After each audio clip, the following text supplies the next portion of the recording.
Good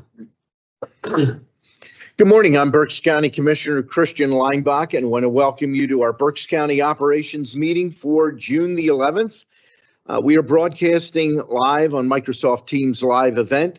And at this time, I'll recognize Barbara Lopez to read the public comment policy. Thank you, Commissioner Leinbach. Public comment will be accepted in person and through the Q&A function. Please include your first name, last name, and municipality for all comments. Any comments without name and municipality will not be considered. Each citizen can submit one comment. Comment length is dictated by limitations of the platform being used, Teams Q&A. In-person comments will be accepted first, followed by comments submitted virtually. The meeting comment period is limited to a total of 30 minutes, including both in-person and virtual comments. This time period may be extended at the county's discretion. Please be concise. Comments that are germane to county business will be read during the meeting and should not be considered to be interactive dialogue. The county shall be the final arbiter of whether a comment is germane and should be read. Any response to public comment will be done at the county's discretion. Thank you very much, Barbara. Are there any additions or corrections for the May 28th operation meeting minutes? Hearing none, the minutes will stand approved as presented. There's no public comment in person. Is there any public comment online? No. We will move into the agenda. We have one item on the agenda. It's review and discuss the proposed, and I think the title, our solicitor came up with a different title, which I actually like, Contractor Qualifications and Standards Ordinance. That is the only item. We are not voting on anything today. We will do an overview, not going to be reading through it verbatim, but I am going to be highlighting sections. The vote on this ordinance will occur on Wednesday, July the 10th. The public might be caught off guard by that, but we've already moved that meeting date because at least two of us have the National Association of Counties annual conference starting on the 11th and are unavailable, and we didn't want to cancel the meeting outright. So the first meeting in July will be Wednesday, July the 10th at 10 a.m. Here in the 13th floor boardroom, or as always on various virtual platforms. So any questions on the process here? And that change, originally we were looking at next Thursday, is due to some scheduling issues, and we wanted to make sure we allowed time for any potential edits to the document. So if my colleagues are okay, I just want to quickly go through some key components of this. And I'd like to start by saying that currently the law governing counties, and I'm in my 17th year, we've had a lot of experience with capital projects over that time. And it largely comes down the lowest responsible bidders based on, do they have the appropriate insurance coverages? Do they have the appropriate bonding? Apart from materially answering the RFQ. This ordinance, Contractor Qualifications and Standards Ordinance, goes beyond those two areas. I'm not going to go through the whereas, but highlight certain areas on page 2 and highlight the requirements of this ordinance are intended to supplement, not replace, existing contractor qualifications and performance standards or criteria currently required by law, public policy, or contracting documents. It's important to know that it's an addition. This ordinance, next paragraph, shall apply to all public works projects undertaken by the county for construction, demolition, alteration, renovation, repair, service, and maintenance work valued at or above $250,000 and shall apply to all contractors and subcontractors at any tier on such projects. In addition, this ordinance shall apply to a Berks County agency, board, or authority, or any local municipality or organization seeking or receiving funds, bond, or loan guarantees, public purpose endorsements, in-kind services, or any other form of financial assistance from the county related to or in connection with public works projects under local ordinance separate from collective bargaining agreements. And I highlight to my colleagues, anytime you want to jump in, I think you want to jump in, I did. feel free. My basic question, Mr. Chairman, is, are you pointing out the differences between what the process is that we utilize now versus what it will be if this passes? Is that what you're going for? Yeah, these are things that either are differences or explain the application of this. And the differences, we have a list of them that are coming up over here. Okay, you'll be getting to the Yep. changes that are occurring if we pass this versus what we have in the Right. law right now. Okay. Right. Thank you. I just make a note. One of the things that I saw as I went through this on subsection 2, responsible contractor requirements, I think I would delete responsible and just contractor requirements consistent with the title. Then and I'm looking, I don't see page numbers, but looks like it is page 3 is what I'm guessing. Section 3. Oh, there it is, page 3. Page 3, item C, under that, this lists what the contractor or subcontractor will be tested against. 1, the firm has not defaulted on any project in the last 3 years. 2, the firm conducts adequate state and federal criminal background checks. 3, the firm and its employees have all valid licenses, registrations, certifications required by federal, state, county law. 4, it meets bonding requirements required for the contract as required by applicable law and specifications, and any insurance requirements that's consistent with current law. 5, the firm has not been debarred or suspended by any federal, state, or local government agency or authority. 6, the firm has not had any type of business, contracting, or trade license, registration, or other certification required to perform the work in which such person is bidding revoked in the last 3 years. 7, the firm requires workers on the job site to have completed an OSHA 10-hour training course. 8, the firm certifies that neither the contractor nor any subcontractor nor any officer or director of such contractor or subcontractor has been convicted of a crime of moral turpitude, a crime involving dishonesty, or a financial crime.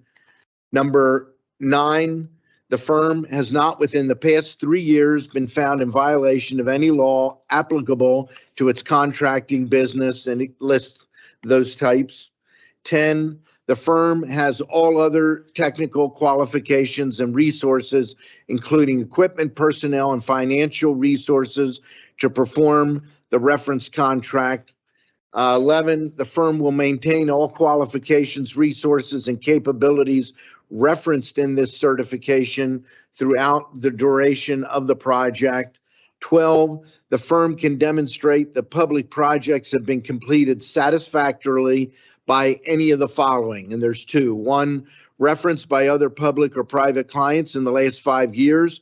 B, has not adjudged liable in litigation regarding professional negligence, delay claims, payment disputes, or breach of contract within the preceding 3 years. 13, the firm can demonstrate workplace safety by any of the following. A, providing proof of participation in safety program. B, has not received any OSHA citations in the last 3 years. C, outperforms NAICS codes for relevant classifications, per the scope of public works projects. D, currently has experience modification rate of 1.0 or less per OSHA standards. E, contractors and subcontractors should demonstrate a commitment to training their employees for effective and safe work environment. Training can be defined as completion of a registered apprenticeship program, completion of a technical degree, and or ongoing education for any individual, not exclusive to an apprentice or journeyman, to continue to build skills and understanding for the respective trade. F, contractors or subcontractors that meet the above requirements are satisfactory to become a successful bidder, unencumbered by additional requirements to demonstrate that they are a contractor or subcontractor with good faith business practices or additional requirements placed on their labor force for safety. G, the firm shall notify the county within 7 days of any material changes to all matters attested to in this certification. H, the firm understands that the contract responsibility certification required by this section shall be executed by a person who has sufficient knowledge to address all matters in the certification, shall include an attestation stating under the penalty of perjury that the information submitted is true, complete, and accurate. I, execution of the contract responsibility certification required by this ordinance shall not establish a presumption of contractor responsibility, and the county may require any additional information it deems necessary to evaluate a firm's status as a responsible contractor, including technical qualifications, financial capacity, or other resources and performance capabilities. The county may require that such information be included in a separate statement of qualifications and experience or as an attachment to the contractor responsibility certification. I, the submitting firm shall stipulate in its contractor responsibility certification, if it receives a notice of intent to award contract, it will provide a subcontractor list and required subcontractor information as specification. Should that say specified in this ordinance? Yeah. I missed that in my initial review. K, if submitting firm has ever operated under another name or is controlled by another company or business entity, or in the past 5 years controlled or was controlled by another company or business entity, whether as a parent company, subsidiary, or in any other business relation, it shall attach a separate statement to its contractor responsibility certification that explains in detail the nature of any such relationship. Additional information may be required from such entity. L, if a firm fails to provide contract responsibility certification required by this section, it shall be disqualified from bidding. Pre-qualification requirements. Each firm subject to the requirements of the ordinance must submit a contractor responsibility certification at least 14 calendar days before the specified bid submission deadline. This is one of the things that I had gone back and forth with Christine that I think we need to look at from a purchasing and from a potentially a facility standpoint, if this is the best way to do it. I absolutely understand what we're doing, trying to get the qualifications before the bid is executed, but this is an extra step, and it applies to both items A and B under subsection 4. B says, upon receipt of the pre-qualifications contractor responsibility certification, the county shall determine whether the firm meets the requirements set forth in this ordinance. Notice of the county's determination shall be sent to the proposed firm no less than 7 calendar days before the specific bid submission deadline. I just want to make sure that that's something that's actually doable. Skipping down under responsibility of Berks County, much of this is pretty straightforward. I do want to note, oop, that was good.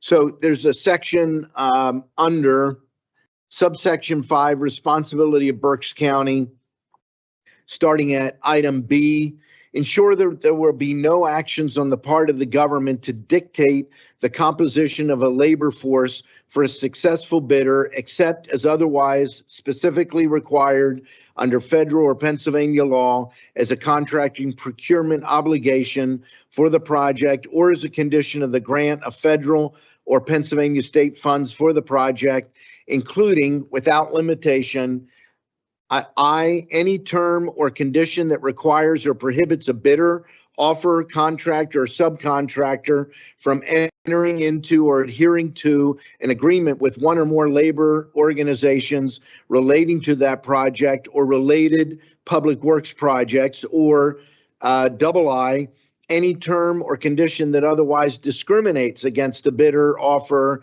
contractor, or subcontractor for becoming or remaining or refusing to become or remain a signatory to or for adhering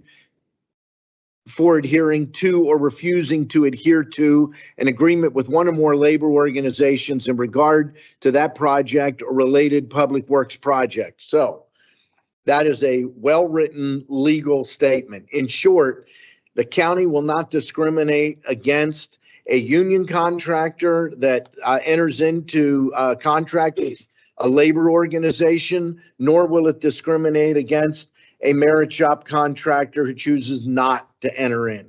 It will have no bearing one way or the other. I think that that's a very important thing.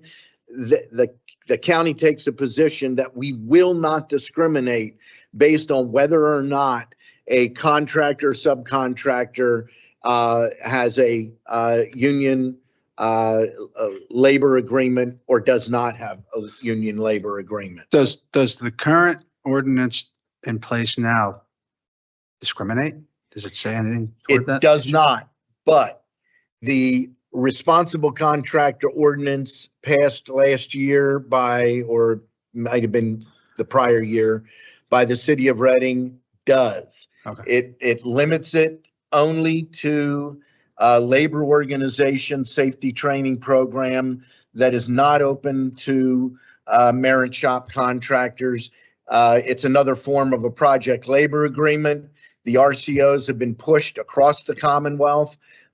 Recently, Cumru Township, I think in a 3-2 vote, voted down an RCO, and that's one of the driving factors. We should not be discriminating against a worker's choice to choose to join a union or to choose to work for a company that may not have a union. It should, the union, in my opinion, workers should not be penalized. I understand and agree. I'm just saying this is basically just putting into a different language what we have now. It is clearly stating, yes. Okay.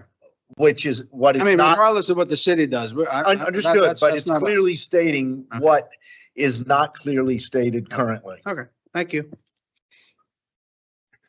Item C, ensure that there will be no requirement that discourages or requires use of a registered apprenticeship program or incentivizes the use of a specific registered apprenticeship program. D, ensures that the public body does not place any additional requirements for the labor force of a successful bidder that discriminates against or grants preferential treatment to any individual or group on the basis of education, age, race, gender, color, ethnicity, or national origin in the operation of public works projects, except as otherwise specifically required under federal or Pennsylvania law. Item C, provide that if a successful bidder is unable to maintain or continue to satisfy the requirements to be eligible to bid on public works projects, the award will then go to the next eligible bidder that is able to meet the requirements for being a successful bidder. And the last paragraph I wanted to highlight is subsection 10, false or misleading responsibility certifications. If the county determines that a contractor or subcontractor responsibility certification contains false or misleading material information that was provided knowingly or with reckless disregard for the truth, or omits material information knowingly or with reckless disregard of the truth, the firm for which the certification was submitted shall be prohibited from performing work for the county for a period of 3 years and shall be subject to any other penalties and sanctions, including contract termination, available to the county under law. A contract terminated under these circumstances shall further entitle the county to withhold payment of any monies due to the firm as damages. Those, from my review, those are some of, I think, the most significant highlights. I'm open to any comments, questions, concerns from my colleagues.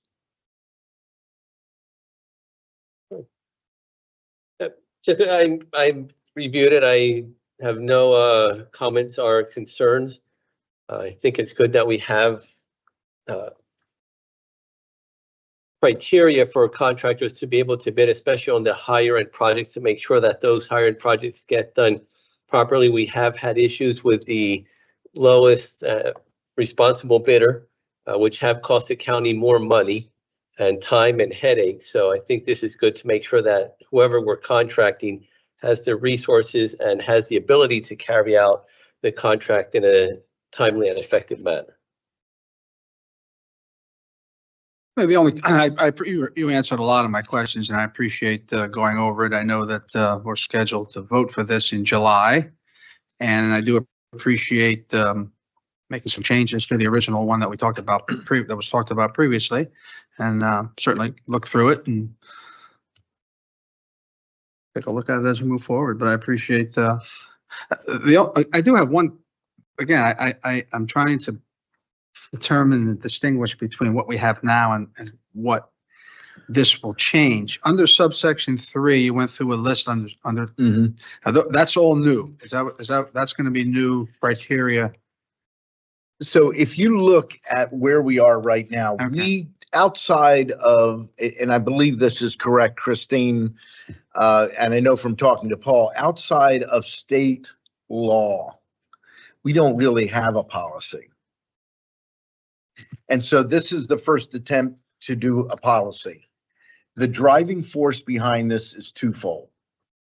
I'm not going to say any names, but over the years, we've had a handful of bad experiences.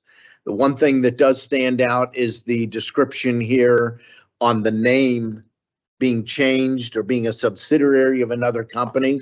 I can remember litigation involved on work on this building, not when it was built originally, but since we've been here, that was indeed the case.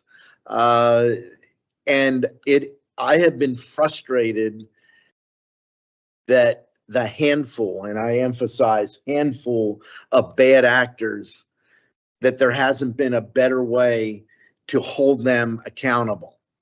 So that is the first thing. And when I tried some things in prior years, wasn't able to do that.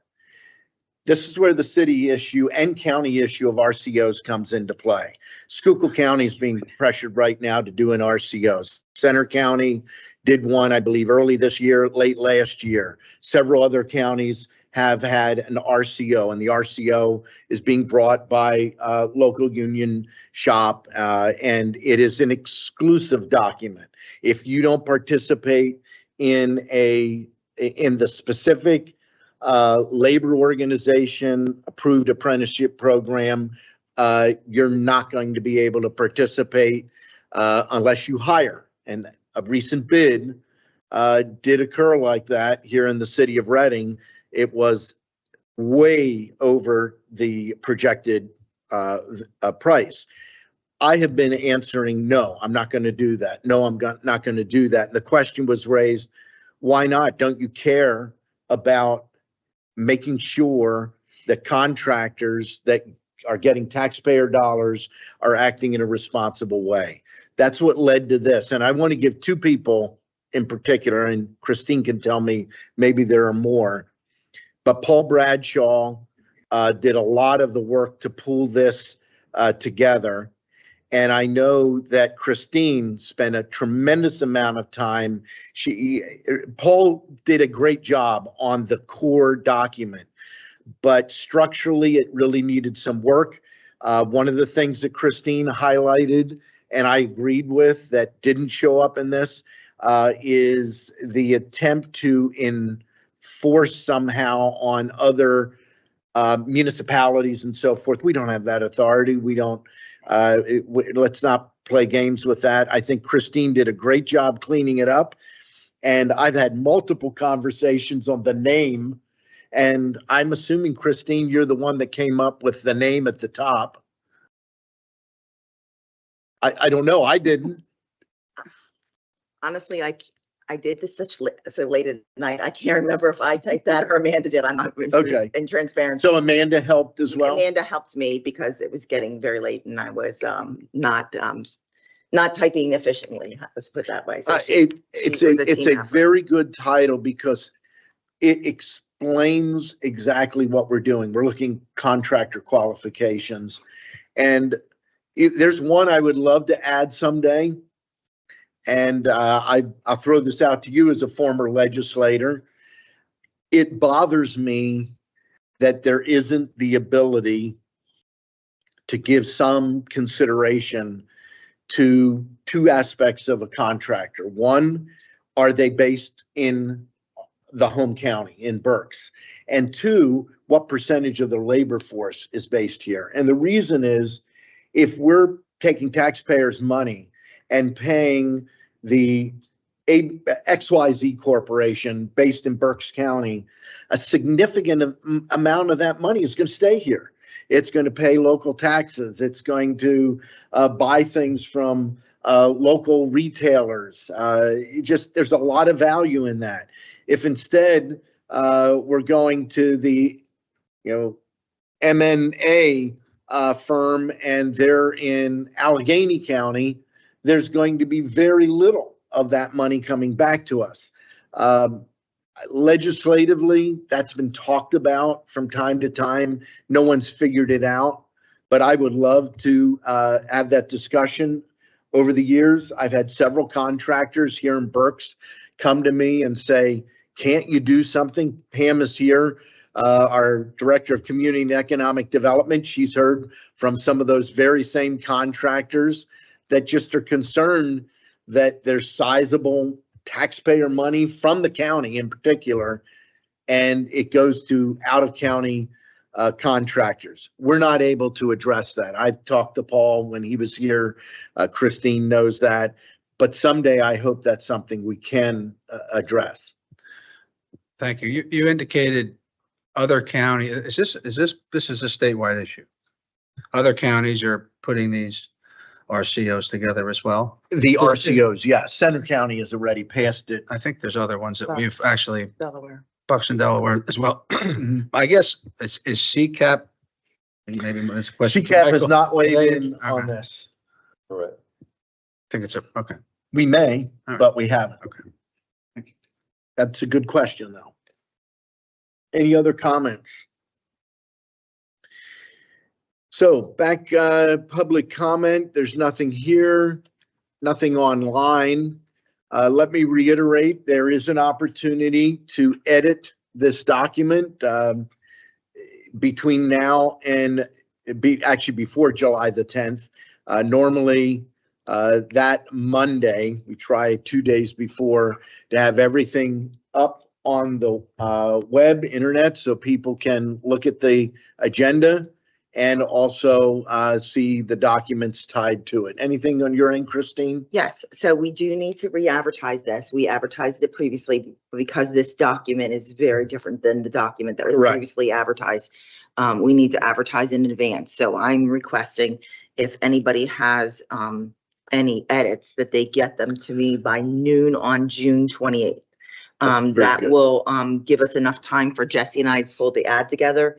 And the goal would be to run the ad like July 1st, July 2nd, sometime those days, to give enough public. And it will be available for review in the commissioner's office, as well as we usually send a copy over to the law library so Great. that people can see the text. We can also, if the board so desires, we can post the text on the county's webpage as Sure.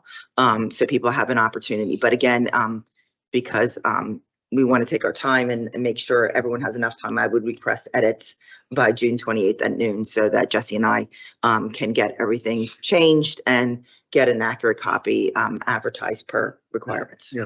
And I will note, when I had it open Word, there's some extra Space. spaces and Yeah. things, so odds and ends there. So anything else?